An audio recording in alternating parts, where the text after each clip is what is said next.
नमस्कार, चुनाव आज तक में आपका स्वागत है। मैं हूं कुमार अभिषेक और आज हम आपको बताएंगे कि बीजेपी के इस प्रदेश कार्य समिति की बैठक में क्या हुआ, क्यों तलवारें खिंची हैं बीजेपी नेताओं के बीच में, आज हम इसे समझेंगे।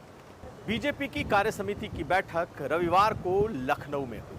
करीब 3,500 से ज़्यादा जनप्रतिनिधि और पार्टी संगठन के पदाधिकारी इसमें शिरकत की। राष्ट्रीय अध्यक्ष जेपी नड्डा मौजूद थे और उत्तर प्रदेश बीजेपी के तमाम बड़े नेता। लेकिन इस मीटिंग ने बहुत कुछ साफ कर दिया। एक बात बिल्कुल साफ हो गई कि संगठन और सरकार के बीच एक बड़ी खाई बनी हुई है, क्योंकि जब संगठन और शीर्ष नेतृत्व अलग अलग अलहदा बातें करने लगे तो इसका अंदाज़ा लग जाता है।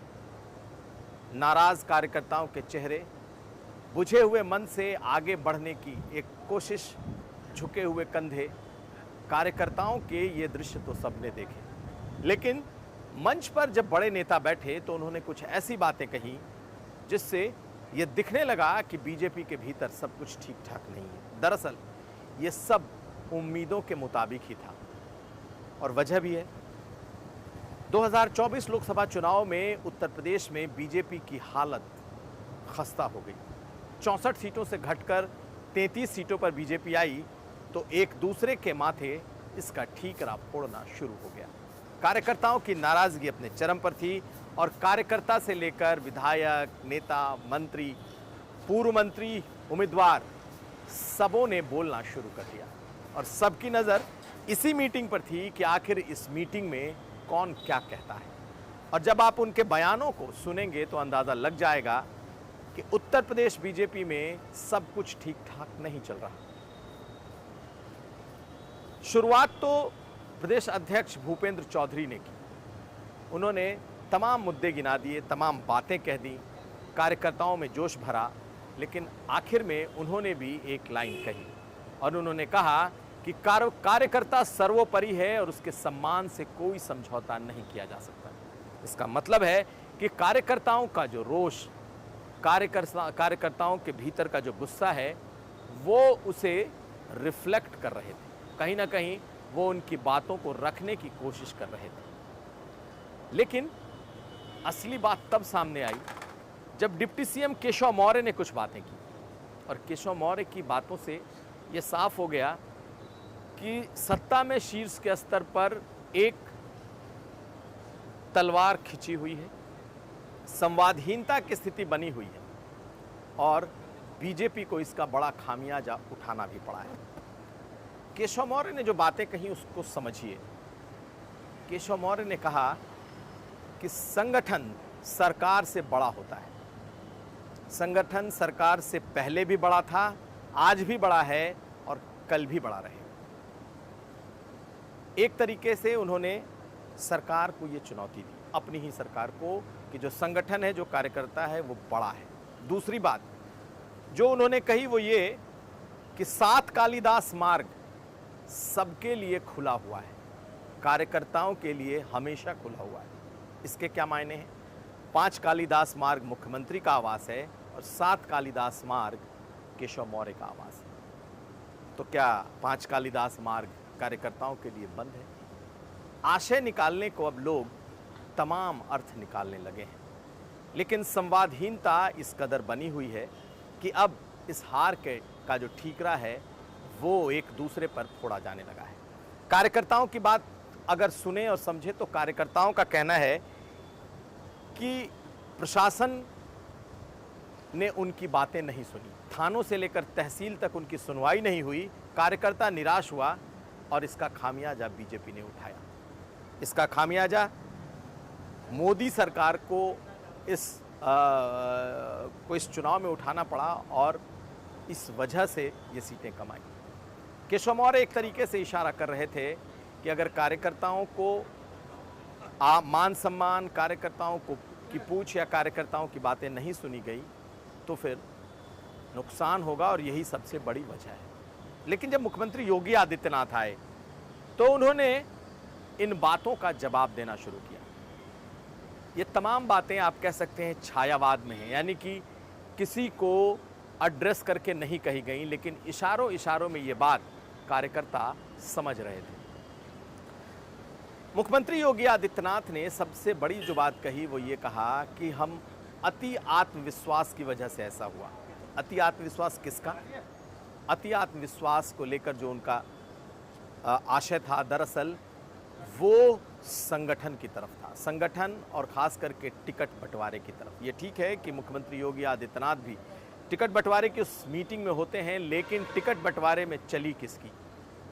बीजेपी के जो टिकट बांटे गए वो कहां से बटे? इसके अलावा अति आत्मविश्वास, यानी कि कार्यकर्ता घर बैठ गया कि हम जीत ही रहे हैं, और मुख्यमंत्री ने इस पर सवाल उठाया। योगी आदित्यनाथ ने कहा ये आत्मविश्वास, अति आत्मविश्वास इसकी सबसे बड़ी वजह है। गवर्नेंस को लेकर, यानी कि उनके गवर्नेंस पर जो सवाल उठाए गए उसको लेकर के भी मुख्यमंत्री योगी आदित्यनाथ ने बड़ा साफ कर दिया कि इस पर कोई कॉम्प्रोमाइज नहीं होगा। मुहर्रम का हवाला उन्होंने दिया कि मुहर्रम में पहले कैसे होता था और अब कैसे, लेकिन वो एक संदेश मात्र है। दरअसल एक तरीके से उन्होंने अपने गवर्नेंस को दिखाने की कोशिश की कि इस पर कोई कॉम्प्रोमाइज़ नहीं होगा। लेकिन मुख्यमंत्री ने जो बड़ा सवाल उठाया वो ये कहा कि जब फेक नैरेटिव बनाया जा रहा था, जब झूठे नैरेटिव गढ़े जा रहे थे संविधान को लेकर, आरक्षण को लेकर, तो हमारे कार्यकर्ता कहाँ थे? इशारों इशारों उन्होंने कहा कि सबके पास स्मार्टफोन है, सभी गुड मॉर्निंग, गुड इवनिंग अपने फ़ोन से भेजते हैं, लेकिन विपक्ष के इस नैरेटिव को काउंटर सोशल मीडिया ने क्यों नहीं किया? कार्यकर्ताओं ने इसका जवाब क्यों नहीं दिया? उनके भी सवाल बड़े तीखे थे और ये बिल्कुल साफ साफ दिखाई दे रहा था। मुख्यमंत्री ने अपने भाषण में एक तरीके से कुछ बातें और साफ कर दी, समझने वाले उसे समझ रहे थे। उन्होंने कहा कि चुनाव के पहले जो लोग उछल कूद रहे थे, तो उछल कूद करना अब बंद करना होगा और इस उछल कूद का कोई फ़ायदा नहीं। एक तरीके से ये पार्टी के भीतर भी एक संदेश है कि यानी कि जो लोग उनके खिलाफ अगर उछल कूद कर रहे हैं तो वो भी इसे समझ जाएं। और दूसरी बात जो बड़ी उन्होंने कही वो ये कि अब किसी को बैकफुट पर जाने की ज़रूरत नहीं है। अपने कार्यकर्ताओं का आह्वान करते हुए, जोश भरते हुए उन्होंने कहा कि बैकफुट पर नहीं जाएं। लेकिन क्या ये बैकफुट का शब्द उन्होंने पार्टी संगठन और कार्यकर्ताओं के लिए भी कहा? दरअसल ये शब्द उनके अपने लिए भी थे। माना जा रहा है कि एक तरीके से उन्होंने कह दिया कि वो बैकफुट पर नहीं जाने वाले।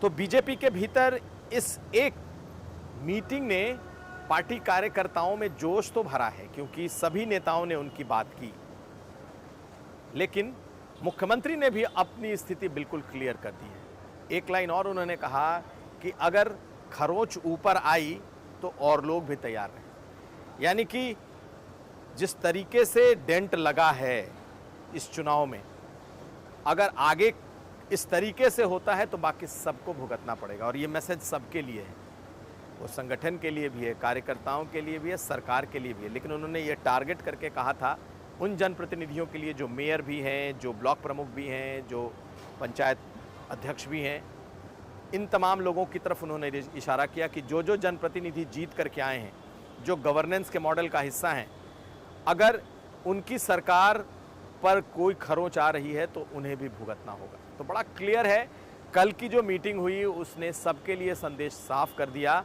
लेकिन तलवारें पार्टी के भीतर खिंच गई हैं। ये ज़रूर है कि कार्यकर्ताओं की निराशा और नाराज़गी पर कुछ नेताओं के बोल ने मरहम का काम किया। खास करके केशव मौर्य जब बोल रहे थे तो खूब तालियां बजी, मुख्यमंत्री जब बोलने उठे तब भी खूब नारेबाजी हुई। ये साफ दिख गया कि पार्टी के भीतर खेमेबंदी कहाँ है।